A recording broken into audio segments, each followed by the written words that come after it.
Гласот на Америка на македонски. Преку една деценија вашиот прозорец кон САД. А сега, директно од студиото во Вашингтон. Добро вечер. Ова е ТВ журналот News Flash на Гласот на Америка на македонски јазик. Јас сум Лилица Китановска. Денес на Генералното собрание во Њујорк ќе настапи председателот на Македонија. Нашиот известувач Јане Бојаджиевски е тамо. Јане, има ли најави од нашата делегација на што ќе се фокусира Иванов во говорот? Лилица, добар ден од Њујорк. Шефот на македонската држава Ѓорѓе Иванов на крајот од предпладневната сесија ќе се обрати на 67-то Генерално собрание на Обединетите нации. Инаку Иванов во Њујорк присуствува на меѓународни форуми организирани од Светската организација и одржува билатерални средби со државници и дипломати.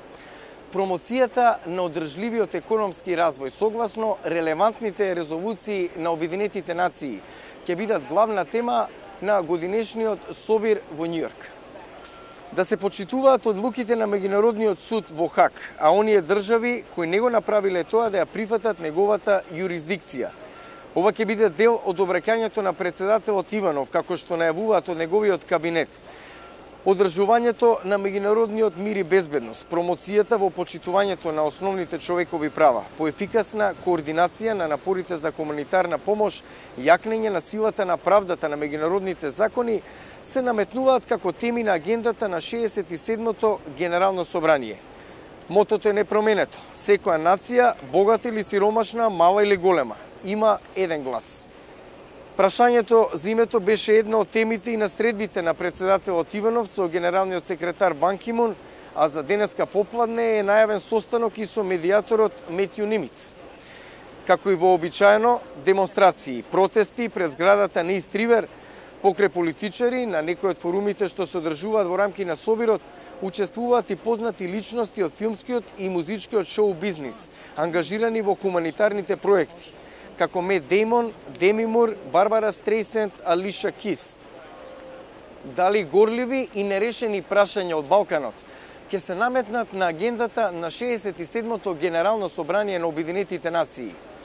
Оваа дилема се наметнува со оглед дека актуелен председавач со 67-то Генерално собрание е уште еден дипломат од регионот, од Србија, поранешниот шеф на дипломатијата Вук Јеремич. Инаку само да подсетам дека Македонија во 2007 председаваше со 62-то Генерално собрание преку поранешниот министер за надворешни работи Срџан Керим. Јане Бојаджиевски, Глас на Америка на македонски, Њујорк. А ние остануваме во Њујорк. Израелскиот премиер Бенџамин Нетањаху ќе ги повтори своите предупредувања за потенцијалната закана на Иран вооружен со нуклеарно оружје за време на неговото обраќање пред Генералното собрание. Неговиот говор доаѓа во време на шпекулации дека Израел може да изведе превентивен напад против Иран. Израелскиот лидер побара председателот Барак Обама да ги изложи точките по кои нема простор за преговори или така наречените црвени линии што би оправдале евентуалната акција. Барањето беше отфрлено, но Обама потенцираше дека САД ќе сторат се што е во нивна моќ да го спречат Техеран да дојде до нуклеарно оружје. Во говорот пред Генералното собрание во средата, иранскиот председател Махмуд Ахмединеџад Израел го нарече земја на нецивилизирани зионисти. Нетањаху издаде соопштение во кое ги осуди изјавите на Ахмединеџад дадени за време на Јом Кипур, еден од најсветите денови во еврејскиот календар. И во предложение за една голема вест што произлезе од маргините на Генералното собрание на Обединетите нации. Председателот Бан Ки Мун представи глобална иницијатива под назив Образованието прво. И тоа е насочено за подобрување и проширување на образованието навсекаде во светот. Проминентни лица кои се приклучија на лансирање на иницијативата се Нобеловката за мир Ан Сан Су Чи и британскиот премиер Гордон Браун. Браун всушност беше именуван и за специјален пратеник на БАН за глобално образование. А од американската политика, на ден по кампањата во клучната држава Охајо за предстојните избори, американскиот председател Барак Обама и неговиот предизвикувач Мит Ромни се упатуваат на кампања во Вирџинија, уште една важна држава во однос на бројот на изборни гласови. Ново истражување на јавно мислење покажува на тамошно напредување на Обама во однос на Ромни во неколку држави кои внимателно се следат. Поранешниот гувернер на Калифорнија и некогаш надзвезда на акциони филмови Арнолд Шварценегер започна нова кариера како политички аналитичар. Како што ќе видиме од следниот прилог, Шварценегер го имал првиот форум неделава во неговиот нов институт на Универзитетот на Јужна Калифорнија. Кампусот на Универзитетот на Јужна Калифорнија е новата сцена за холивудската звезда кој стана славен како Терминатор. Пошто продолжи уште 7 години како гувернер на Калифорнија. За сега да има публика од студенти и гости, креатори на политиката. Меѓу нив и други поранешни гувернери и сенатори и сегашниот сенатор од Аризона Џон Маккейн.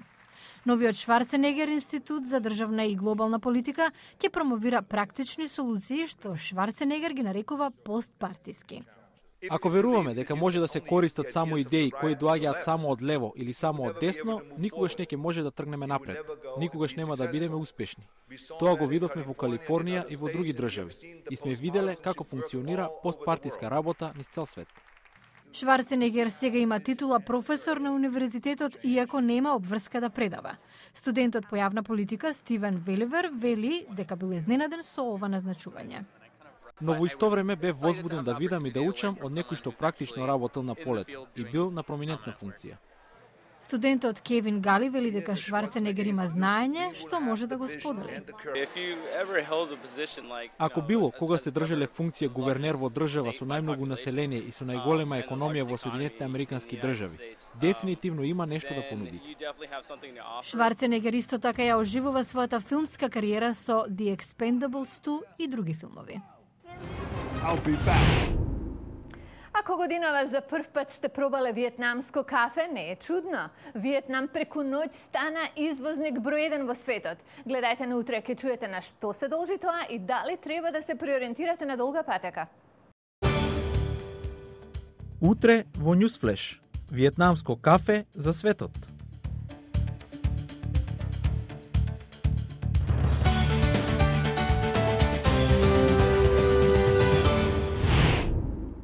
Тоа е се за емисијава. Го гледавте Newsflash на Гласот на Америка, а јас сум Лилица Китановска од студиото во Вашингтон. Ве очекуваме овде и утре. До тогаш читајте на интернет, дружете се со нас на Facebook и секако имајте убава вечер. До гледање.